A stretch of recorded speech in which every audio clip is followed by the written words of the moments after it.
How the heck are you guys? I'm coming at you today with a free-to-play guide for DokiDoki Inferno. This is the threshold at the max difficulty you are going to want to reach and farm heavily as quickly as possible in your Etheria Restart journey. Depending on your account, depending on your modules, depending on your shells, it can be pretty tricky. I've worked quite hard to scale this back as much as possible. I am 100% free-to-play, but I'm also approaching it through as free-to-play a lens as I can. So, for example, I have Lily, I have some 3-slot modules, but for this run, we're not using any of that. So let me hop in right now and show you the team.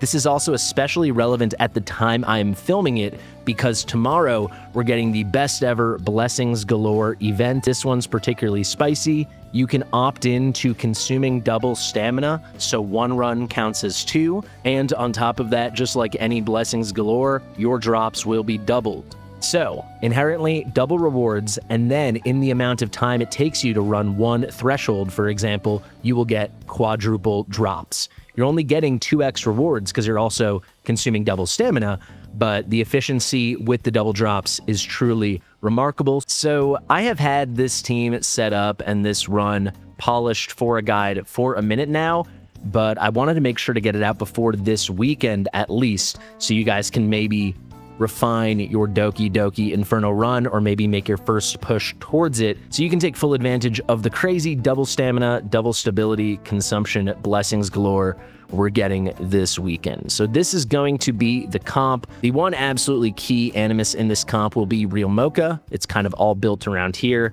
Then you need some kind of CC crowd control unit. You need some kind of buffer. Also nice if they bring some debuffing like Freya does. Very good if you have Kloss. Otherwise, you need some AoE defense break or other kinds of AoE debuffing. And finally, we have Rosa. Rosa is serving as our crit rate booster, and she's our secondary DPS.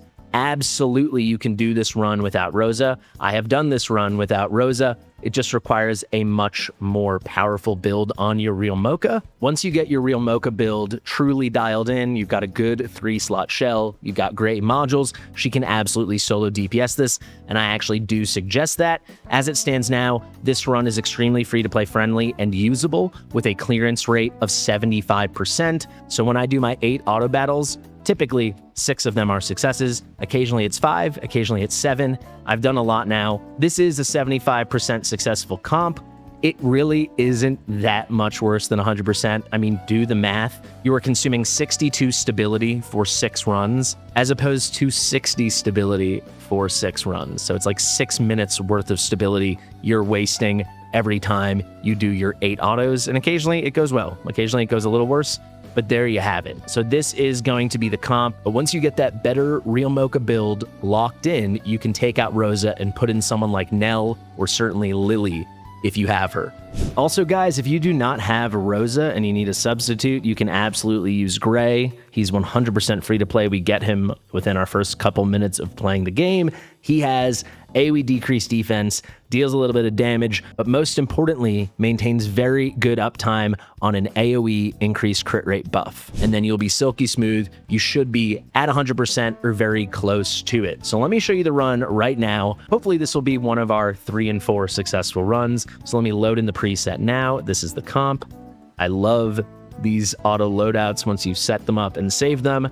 Let's enter the battle. We open up with Kazuyo the Reverie, and this is pretty key. I did a lot of work to figure out what speeds you need, and I'll go through that, but essentially we want Kazuyo to go in, put everyone to sleep, and we don't want anyone else to go until all the enemies have taken their turn here, and they all wake up, so they waste their turn. Here comes Rosa. She does a good bit of damage, especially in that revelation, but the key thing is she's putting the crit rate boost on Rilmocha. Rilmocha pops everything off. That will reset her S3. Now we're back in here. We've got the Codex on Kazuyo the Reverie. She puts him back to sleep. We also have the Codex on Kloss. We get the AoE defense break with the hacking progress. Unfortunately, the tune is not as tight here, so they're going to get to come in. The way the run can fall apart is if they start targeting Rilmocha and she gets stunned.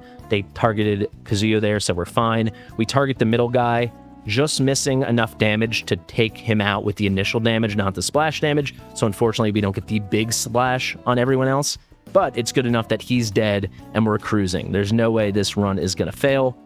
I'll give you a little peek now on targeting while this finishes up, or actually we'll pause it. So wave 2, I like to target the middle guy. He's the biggest threat. Once he's dead, as long as Rilmocha isn't getting stunned out, the run will be a success. So you can kind of see that. Wave 1, it doesn't matter too much. I go for Andrew A. I think one of the Andrews is probably the best move. So you can see that here. We come in, that's the S2 from Rilmocha. We get an S1 from Klaus. We'll do this run again once more at the end of the video once I show you the builds. But there we go, coming back with the S3 already from Kazuyo the Reverie. Here's the S3 again from Freya. We get the AoE Nightmare debuff. Lots of debuffing on. We come in with Rosa now with her S3. Big hit. And now just one little Rilmocha moment should do the trick. And she's going to pop it off here. You'll see the run is fairly quick. You know, it's not under a minute, so you can't do the 10 autos. You're going to have to settle for the 8. But typically, it's between 1.5 minutes and 2 minutes, and it's usually closer to 1.5 minutes. The fastest I've seen is like just under 1.5 minutes. The slowest is about 2 minutes. And occasionally it can go wrong. We do have random resistances of the sleeps Kazuyo's putting out. That doesn't always ruin the run, but it can. And certainly in wave 2, if Rilmocha's getting stun locked, that will break the run. But you can see, very, very smooth. And as I'm about to show you with the builds and everything, very, very free-to-play friendly. I mean, you do still need to have grinded up to this point to be able to take on an Inferno threshold, but that being said, we've scaled everything back. Nothing here is too crazy. So let's start with Rilmocha. This is going to be the build. She is in 12-piece Momentum and 8-piece Fury. You can see the pieces here. I'll click through them very quickly. You can pause if you would like. Pretty simple stuff. Good rolls, nothing special. Truly nothing special, you know, to the point where we had to bring in a little extra support. The one thing that's quite strong, I did roll the shell pretty dang well. I'll move myself up to the corner now. You'll see the count, I believe, is going to be the best in-slot shell for this piece of content. We have a nice, though not a high roll, a mythic roll on the crit rate in the slot 2.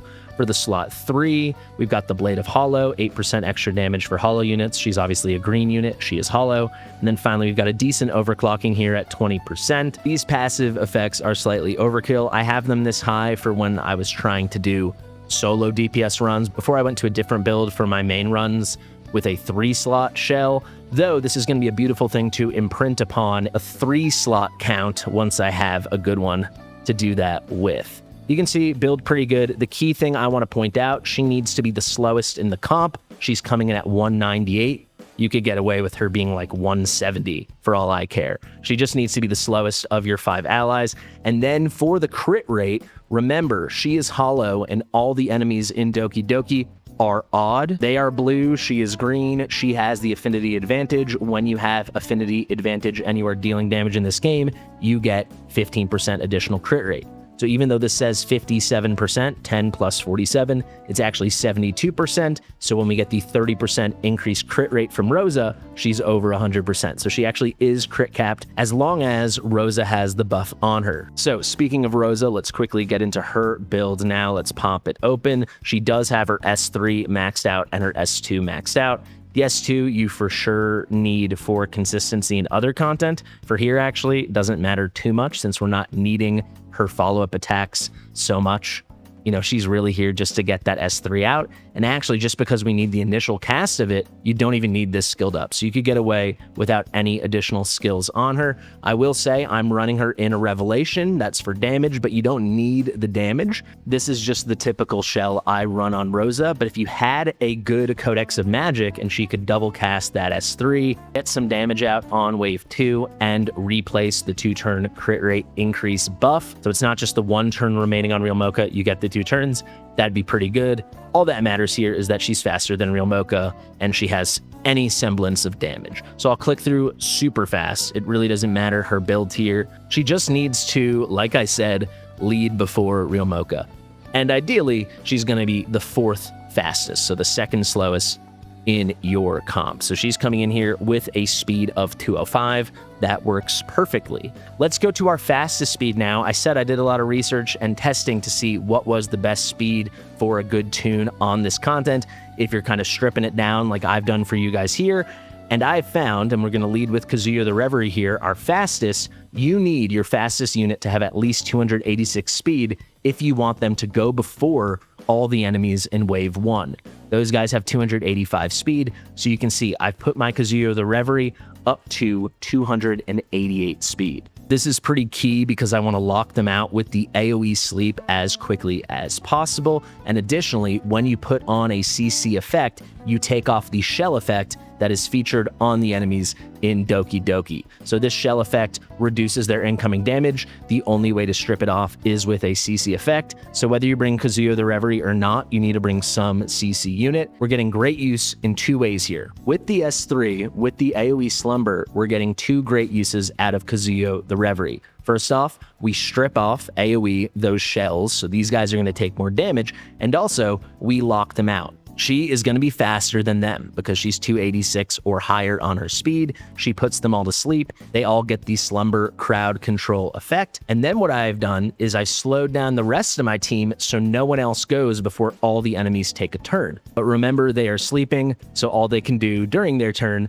is wake up. And that's basically the whole strategy. You need everyone else less than 240. That's the second speed testing thing I did. So you're going to want people in the 230s if they're the kind of unit you want fast, but obviously here you can't have them too fast, so I'm looking at Klaus and I'm looking at Freya, and yeah, that's basically it. That's how you get that sweet spot for wave 1, and you make it really easy for yourself. Let's get into the build now. We've got a Codex of Magic. I think it's pretty key that on your CC unit here, that's going to be Kazuyo, you have a Codex of Magic, and then on your big debuffing unit, for me, that's going to be Klaus. You also have a Codex of Magic. We are coming in with Swift Rush and Strive. We actually don't have any Strive modules on her. We went for straight speed, and I'm limited on my speed gear and my good speed rolls, so this Strive was ignored. We are just trying to get her to plus 12 on Swift Rush and plus 6 on Time Weave, so she has some extra effect accuracy. You absolutely need her at 200% effect accuracy or higher. That is so she is getting the fully doubled chance on her S3 of landing that slumber. It's coming in at 45%. This brings it to 90. This basically makes it 100% chance she's going to land the slumber. Her first hit, as long as she has at least, I think it's like 170% effect accuracy, but just please build her with 200% or more, she's going to land the AoE decrease attack, which is also very good for your unit's survivability. And then the next two hits will have the opportunity to land slumber because now the enemies are under decreased attack. And because you have 200% effect accuracy or higher, she's got a 90% chance to land a slumber on each one of those hits. So it's all but guaranteed. That is definitely how you want to build her. Get the effect accuracy high and get the speed nice and high, and you are good to go. I'll click through the gear very quickly. You'll see these are the best, believe it or not, these are the best speed substat rolls on my account, or at least most of them. Kind of sad stuff. I'm using all but one of my best rolls, and you can see they're not very high, unfortunately. It is a brutal grind, and that's why you're going to want to get to Doki Doki Inferno as quickly as possible. Let's go to Freya now. She's the second fastest. We've got 2 units remaining. She's coming in at 238 speed. When she was over 240 speed, she was too fast and she would cut in. So you've got to find that sweet spot. I do want her as fast as possible, which means I need her in like the high 230s since we can't go over 240. So 238, we've got some general tankiness, but then it's just all effect accuracy. She is more a buffer than a debuffer, but the extra damage that comes from the Nightmare debuff and the extra turn meter pushback that comes from the Nightmare debuff is very clutch. So we do want her effect accuracy very high. Here are the remaining stats. It's pretty simple. It's a similar line of thinking to what we did with Kazuyo the Reverie. The one thing to point out here is going to be the shell she is wearing.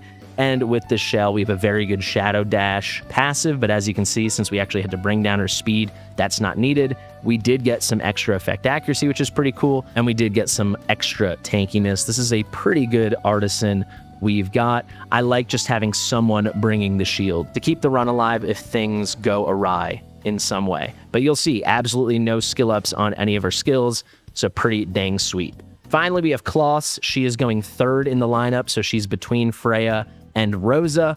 And with Klaus, it is a similar idea in terms of build to what we did with Kazuyo the Reverie. She's also in a Codex of Magic. She's not nearly as fast because she doesn't have to be. I did do a +8 bulwark just so she gets that 1 turn of immunity at the start of the battle in case something goes sideways. Don't really need that at all though. You just need her to be that appropriate speed and then crank the effect accuracy up. So effect accuracy, get her in any Codex of Magic, and then make sure she's not too slow, but also not too fast. So she's coming in here for Klaus at a pretty slow speed of 211. I really scaled her back, and we've got 208 effect accuracy. I'll quickly click through these modules now, and you'll see it's really nothing too crazy. We're just hunting effect accuracy when we can. On the right side, all the main stats, of course, are effect accuracy, as was the case with Freya, as was the case with Kazuyo the Reverie. Some of the builds in this game are pretty freaking basic. So there you have it, guys. That is going to be the comp. Let's watch it one more time. Let me make sure everything is still loaded in, and let's see it go. So remember, over 285 speed, our 288 Kazuyo, she missed a sleep. Hopefully it doesn't break our run, though we did get a decreased speed on Rosa. So Rosa is behind Rilmocha now. You're getting a good example of how the run can break. If Rilmocha misses a crit, things could go pretty sideways, and she probably will. So there you go. You could see how close the damage was there. She just missed killing that first unit with the initial damage, so we did not get the big AoE splash. We just got the smaller one, so there's a good example of actually how the run can go awry. We missed a slumber, unfortunately. It does happen. There is a lot of RNG to this resistance, especially on the Infernos, and those are the moments you just have to suck it up and take it. But you can see how close, even with this not that fancy build on Rilmocha, we were to killing that first Andrew with the initial damage. If we had just a little bit more DPS, we would have gotten the kill and we would have gotten the big AoE splash. Obviously, to have her solo it, we would have to have her crit capped, which means in this case, she would need 85% crit rate or more given her affinity strength. If we look at that S3, I should have explained this earlier. Let me put myself in the corner. You can see she's doing this big triple hitter, and after attacking, she deals AoE splash damage. However, if one of those first 3 hits killed the initial target, those initial 3 hits are single target, she does a big amount of splash damage with a 100% damage ratio. So we just missed it there, so we only got the 33. But you can see on your own account how you can start adjusting this. Or if you use Lily or Nell, you can get that extra boost as well, either through vulnerability or a crit damage boost, twin trick, all that good stuff. All right, let's just run it on back and let's see. Hopefully we start with that AoE slumber, and we do land it, so that's great. Now we're going to come in with the AoE Nightmare plus the AoE buff of the increased attack on us. We missed a bunch of Nightmare, unfortunately. Shouldn't matter, though. Coming in with the AoE decreased defense and the hacking progress. Here comes Rosa. Big hit with the Revelation, and she puts on the AoE crit rate buff. She takes out that first Andrew. Rilmocha is going to clean this up really easily. On to wave 2. So nothing can really go wrong wave 1 unless there's the random miss slumber. And speaking of random missed slumbers, we did miss one on that left unit over there. It's very frustrating. We land some big AoEs from the codexes. We woke everyone up, which is fine, but the thing is he still has his shell on since he was not crowd controlled. You're focusing in on Rosa. They usually do, since she's the only one that's neutral affinity. They're weak to all the other hollow units. We go for the middle guy. We take him out. Looking pretty good. There is the S2 stealing the turn meter and putting out more hacking progress. Here's another AoE slumber with the AoE decrease attack. That's very clutch. Big S2 hit AoE from Rilmocha. I gotta say, it's very strong that Kazuyo, once you skill out her S3, which by the way, you absolutely should, it's only on a 3-turn cooldown. Rosa falls, not a big deal though. These guys are on the verge. As long as we don't randomly miss a bunch of crits, we're gonna sit them all down with Rilmocha in 1 second. And here she comes. And there you go. So that is the nice, clean run. Oh, this guy, we missed 1 crit on this guy. No problem. But this is, I told you, sometimes it can take closer to 2 minutes, and that is how. There's the slumber, little help from Klaus, and then we'll sit down with another S3. So there you have it, guys. That is going to be my free-to-play DokiDoki Inferno guide. That run there, it was 1 minute and 46 seconds. You can see, not too shabby. Unfortunately, it is not 100%, but absolutely it is about 70, 75, 80%. So you'll get great use out of it. And if you're watching at the time of this video coming out, you can really use this guide to catapult your DokiDoki farming and take amazing advantage of this phenomenal blessings galore. It's lasting 3 days this time, the entire weekend starting tomorrow. And if you're watching from the future, say hi from the future and let me know if this helped. If you have any comments, suggestions, anything you want to say, let me know down there under the video. I've been fastidious. You can call me Fasti. If you like my stuff, subscribe to the channel. If you want to download Etheria Restart, you can use my link in the description in the top pinned comment. Share with your mother, and I'll see you real soon. Bye.